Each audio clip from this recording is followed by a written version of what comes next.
সকল ক্ষমতার একমাত্র মালিক আল্লাহ। আমি কথা বলবো পবিত্র কোরআনুল কারীমের ৬৭ নম্বর সূরা। সূরাটির নাম হলো মুলক। বলেন কি নাম? মুলক। মনে থাকবে তো ইনশাআল্লাহ। সূরা মুলক থেকে আমি আপনাদের সামনে কথা বলবো ইনশাআল্লাহ। মোট আয়াত আছে 30টি, রুকু আছে 2টি। বিশ্বনবীর মক্কার জিন্দেগিতে এই সূরাটি নাযিল হয়েছে। কোরআনুল কারীমের ৬৭ নম্বর সূরা 67। কথা কয় না কেন? কত কত নাম্বার হলো তাহলে? মনে থাকবে তো ইনশাআল্লাহ। ৬৭ নাম্বার সূরা আর মোট আয়াত 30, রুকু 2টি। সূরাটির নাম মুলক। মনে থাকবে তো ইনশাআল্লাহ। আল্লাহর কোন বান্দা যদি সূরা মুলক নিয়মিত তিলাওয়াত করে, আমল করে, এই সূরার এত ফজিলত, এত ফজিলত, আল্লাহ তাআলা তার কবরের সওয়াবকে সহজ করে দেবে। একটু জোরে কর না সুবহানাল্লাহ। আল্লাহর কোন বান্দা যদি সূরা মুলক নিয়মিত আমল করে, কঠিন কিয়ামতের ময়দানে এই সূরাটি আল্লাহ তাআলার দরবারে ওই ব্যক্তির পক্ষ নিয়ে আল্লাহর সাথে ঝগড়া করবে ওই ব্যক্তিকে জান্নাতে নেওয়ার জন্য। সূরা মুলক যদি নিয়মিত আমল করতে পারেন, আপনার তাকদীর খুলে যাবে, ভাগ্য খুলে যাবে।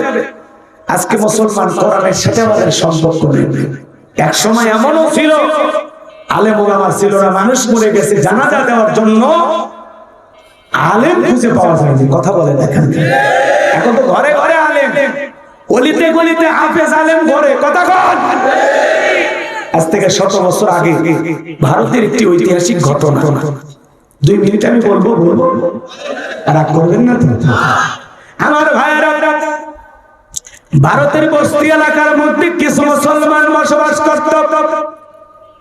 হঠাৎ করে আল্লাহর একজন বয়োবৃদ্ধ বান্দা মারা গেল। সমস্ত লোকেরা টেনশনে পড়ে গেল, তাকে কিভাবে দাফন কাফন করবে। কারো কোনো নিয়ম জানা নাই, জানা যাবে দেবে এরকম একজন ইমাম এলাকায় নাই, কোন আলেম নাই। লোকজন টেনশনে পড়ে গেল, কি করা যায়, কি করা যায়। সবাই যখন টেনশনে পড়ে গেল, এইবার কিছু লোক বলতে যে শোনো, জানাজা দেওয়ার মতো ইমাম পাবো কিনা জানি না, কিন্তু লাশটা বেশিক্ষণ রাখলে তো গোসল দেওয়া যাবে না, পচে যাবে, লাশটা দুর্বল হয়ে যাবে। সবাই মিলে লাশটাকে গোসল করানোর পরে সিদ্ধান্ত নেওয়া হলো, যেহেতু রাস্তার পাশে আমাদের কবরস্থান, আগামীকালকে সকাল থেকে সন্ধ্যা পর্যন্ত লাশ নিয়ে আমরা অপেক্ষা করব। যদি কোনো আলেম পাওয়া যায়, হাফেজ পাওয়া যায়, আল্লাহর সেই বান্দার মাধ্যমে আমরা জানাজার নামাজটা পড়াই নেব। দুপুর বেলার দিকে অপেক্ষা করতে করতে তাকায় দেখে একজন চুপচাপ পরা, টুপি পরা মানুষ হেঁটে হেঁটে আসতেছে। সবাই দেখে মনের ভিতরে শান্তি ফিরে পাইল, এই বুঝে একজন আলেমকে পাওয়া গেছে, জানাজা পড়ায় বিদায় করবে, আর আমাদের টেনশন করা লাগবে না। ওই লোকটা যখন চলে আসছে, সবাই ধরে বলে, ভাই আমাদের একটা মানুষ মারা গেছে, কিভাবে দাফন কাফন করতে হয় আমরা জানি না, আপনি দয়া করে যদি একটু জানাজার নামাজ পড়ায় লাশটা দাফন করে দেন, উপকৃত থাকবো। আপনাকে দেখে মনে হয় আপনি আলেম মানুষ। বলে, আমি আলেম মানুষ না, আমি ভারতের একজন পুলিশ। সবাই দেখে বলে, আপনি শিক্ষিত মানুষ, অবশ্যই জানাজার নিয়ম কানুন আপনার জানা আছে, দয়া করে আপনি একটু জানাজার নামাজ পড়াবেন, আমাদের এছাড়া আর কোনো উপায় নাই। সবাই যখন হাতে পায়ে ধরে অনুরোধ করলো, আল্লাহর সেই পুলিশ বান্দা জানাজার নামাজের ইমামতি করলেন। সবাই এবার অনুরোধ করে, লাশটা কিভাবে কবরে রাখতে হয় আমরা জানি না। সকলের অনুরোধ, আল্লাহর সেই বান্দা কবরে নামলেন।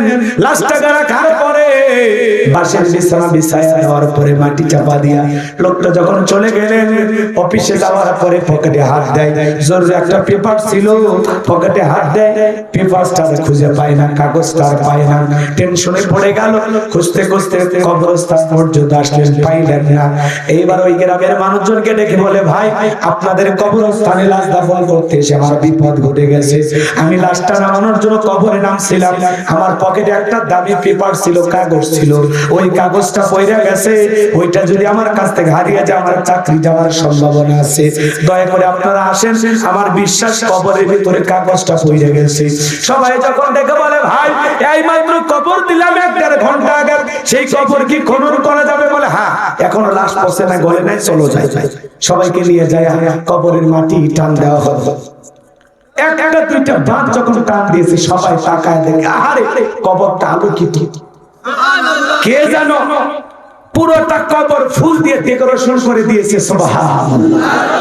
কবর থেকে সুগন্ধি বের হচ্ছে, পুরোটা কবর ফুল দিয়ে সাজানো। কবরটা আলোকিত, ফুল দিয়ে সাজানো। আর ওই কাগজটা একটা কর্নারে চিকচিক চিকচিক করতেছে। পুরোটা কবরের বাঁশগুলো টান দেওয়া হলো। সবাই কবর থেকে অঝরে চোখের পানি ছেড়ে দিয়ে কাঁদে। আল্লাহর সেই পুলিশ বান্দা কাঁদে আর দেখে বলে আরে আল্লাহর এই বান্দা দুনিয়ার জীবনে কেমন আমল করেছে যার কারণে তার কবরটা ফুল দিয়ে সাজানো হয়েছে। 1-1.5 ঘন্টা আগে মাটির কবর ছিল, ওই মাটির কবর কে ফুল দিয়ে সাজাইলো? এই বান্দা দুনিয়ার জীবনে কেমন আমল করেছে না জানা পর্যন্ত আজকে আমি আর বাড়িতে যাব না। কাগজটা তুললেন কবর থেকে, পাশ দিয়ে কবরটা ঢেকে দিলেন, মাটি চাপা দিলেন। আর পুলিশ কান্নাকাটি করে আর বলে আরে আল্লাহর এই বান্দা কি এমন ভাগ্যবান, কি এমন আমল করেছে যে আমলের কারণে তার কবরটা আল্লাহ তাআলা এইভাবে ফুল দিয়ে ডেকোরেশন করে দিয়েছে। আমি না জানা পর্যন্ত বাড়িতে যাব না। আল্লাহর বান্দা কবরে গেছেন, কি এমন আমল করেছেন যে আমলের কারণে আল্লাহ তাআলা তার কবরটা ফুল দিয়ে সাজাইছেন। আপনারা কি জানতে চান? কারা কারা শুনতে চান? সে আমলের কথা দুইটা হাত তুলে দেখান। সে আমলের কথা শুনবেন? সবাই কবরে যাওয়া লাগবে না বাবা? শুনবেন তো ইনশাআল্লাহ? হাত নামান। কি সেই আমল আমি আপনাদেরকে বলবো, একটু জবান ছেড়ে সবাই একটু মহব্বতে আমার সঙ্গে তেলাওয়াত করুন। আউযু বিল্লাহি মিনাশ শাইতানির রাজিম, বিসমিল্লাহির রহমানির রহিম। বড় বিতাড়িত মুর্দার শয়তানের কাছ থেকে আল্লাহ পাকের কাছে আশ্রয় প্রার্থনা চাচ্ছি। পরম করুণাময় দয়ালু আল্লাহ তাআলার নামে শুরু করছে। যে কোনো কাজ আল্লাহর নাম নিয়ে শুরু করবেন। আল্লাহর নাম নিয়ে যদি সেই কাজটা শুরু করা হয় কল্যাণ আছে। জোরে বলেন বাজার। একটু আল্লাহর নাম নিয়ে শুরু করলাম, এবার চলে আমার আল্লাহ রাব্বুল আলামিন বলেন তাবারাকাল্লাযী বিয়াদিহিল মুলক وهو على كل شيء قدير। আমার আল্লাহ রাব্বুল আলামিন বলেন মহামান্বিত সেই সত্তা যার হাতে সর্বময় কর্তৃত্ব, রাজত্ব, পাওয়ার, ক্ষমতা, সকল ক্ষমতার একমাত্র মালিক কে? আর তিনি বলেন সব বিষয়ের উপরে ক্ষমতাবান, তিনি হলেন সর্বশক্তিমান। আল্লাহু আকবার বলেন। তাহলে সকল ক্ষমতার একমাত্র মালিক কে? জোরে বলেন।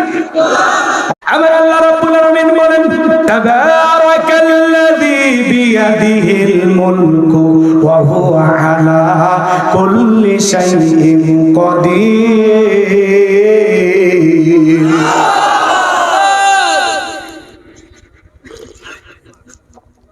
চা গরম পানি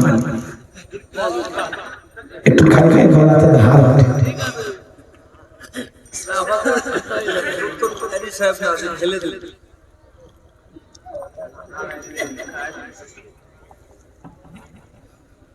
আল্লাহ রাব্বুল আলামিন বলেন মহামান্বিত সেই সত্তা যার হাতে সর্বময় কর্তৃত্ব, রাজত্ব, পাওয়ার, ক্ষমতা, তিনি হলেন সব বিষয়ের উপরে শক্তিমান।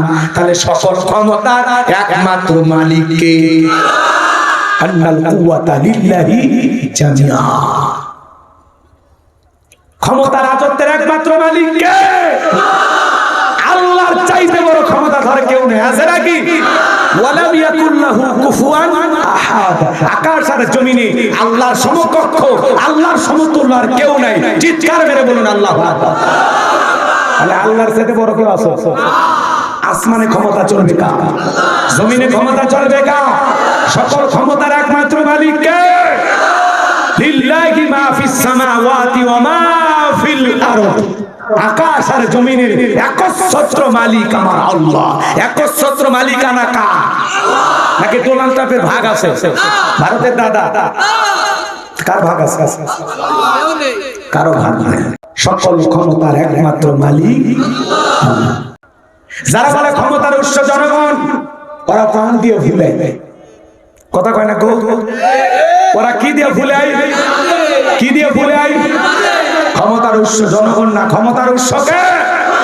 তাহলে তামাম পৃথিবীর সকল ক্ষমতার একমাত্র মালিক আল্লাহ। আল্লাহর চাইতে বড় ক্ষমতাধর কেউ নাই। আমরা সেই রবের গোলাম। কথা কয়, আমরা সেই রবের কি গোলাম? আমরা আল্লাহর গোলাম। এই কথা বলতে কি লজ্জা পাই? এটা লজ্জার বিষয় না, গর্বের বিষয়। আমাদের মালিক আমাদেরকে তার গোলাম হিসাবে দুনিয়াতে পাঠাইছেন। এটা আমাদের জীবনের সবচেয়ে বড় পাওয়া। আর মালিকের গোলামি যদি সঠিকভাবে করতে পারি, এই গোলামির বেতন হিসাবে আল্লাহ দেবেন জান্নাত। সুবহানাল্লাহ। আর বোনাস হিসাবে আল্লাহ তাআলা জান্নাতীদের সাথে সাক্ষাৎ করবেন। চিৎকার মেরে বলেন সুবহানাল্লাহ। দিদার ইলাহি, এটা জান্নাতীদের জন্য হবে। আমার ভাইয়েরা,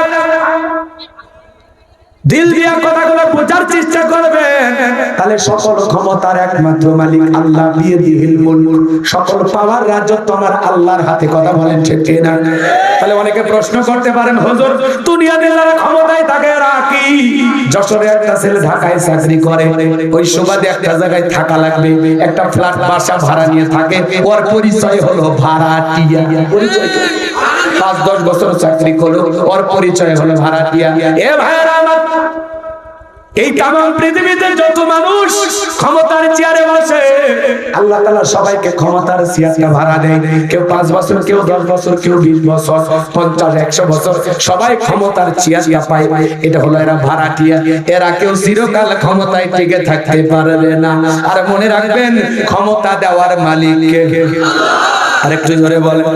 আমার আল্লাহ রাব্বুল আলামিন বলেন, কুলিল্লাহুম্মা মালিকাল মুলকি তুতিল মুলকা মান তাশাউ ওয়া তানজিউল মুলকা মিম্মান তাশা ওয়া তুইজ্জু মান তাশাউ ওয়া তুযিল্লু মান তাশা বিয়াদিকাল খায়র ইন্নাকা আলা কুল্লি শাইইন কাদির।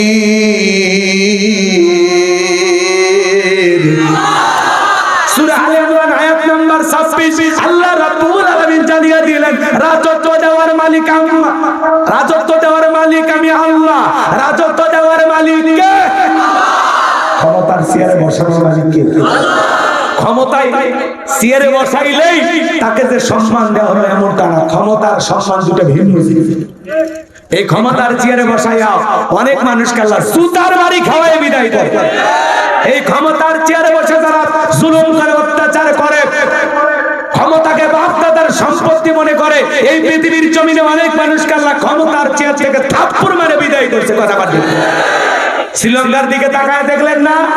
ওরা জনগণের প্রতি জুলুম অত্যাচার করার কারণে শ্রীলঙ্কার মানুষেরা নেতাকে সুযোগ পাইয়া কাপড় খুলে ক্ষমতার চেয়ার থেকে নামাইছে। ভাগ্যিস ভালো সেদিন হাফ প্যান্ট পরা ছিল। কথা কয়। এই জন্য ক্ষমতা পাইলে লাভ দেওয়া যাবে না। আল্লাহ যদি কাউকে ক্ষমতা দেয়, মনে করে লাগবে এটা আল্লাহ দেয়া নিয়ামত, জনগণের দেয়া আমানত। যারা নিয়ামত পেয়ে শুকরিয়া আদায় করে আর জনগণের আমানত সঠিকভাবে আদায় করে, ইতিহাসের সোনালী পাতায় তাদের নাম লেখা থাকে।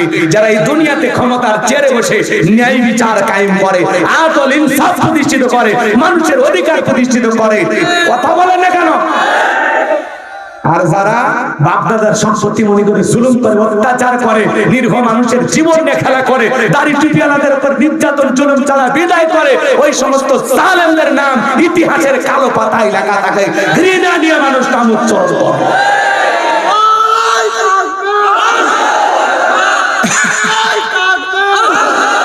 আমার ভাইয়েরা, দিল দিয়ে কথা করে বোঝার চেষ্টা করবেন। তাহলে ক্ষমতা দেওয়ার মালিক কে?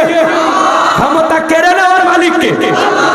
দলিল সূরা আলে ইমরান আয়াত নাম্বার 26। আল্লাহ বলেন, রাজত্ব দেওয়ার মালিক আমি আল্লাহ, রাজত্ব কেড়ে নেওয়ার মালিক আল্লাহ। ওয়া তুইজ্জু মান তাশা ওয়া তুযিল্লু মান তাশা, সম্মান দেওয়ার মালিক আমি আল্লাহ, লাঞ্ছিত করার মালিকও আমি আল্লাহ। বিয়াদিকাল খায়র, সকল কল্যাণের চাবিকাঠি আমি আল্লাহর হাতে। ইন্নাকা আলা কুল্লি শাইইন কাদির, সকল ক্ষমতার একমাত্র মালিক আমার আল্লাহ। চিৎকার মেরে বলুন আল্লাহু আকবার।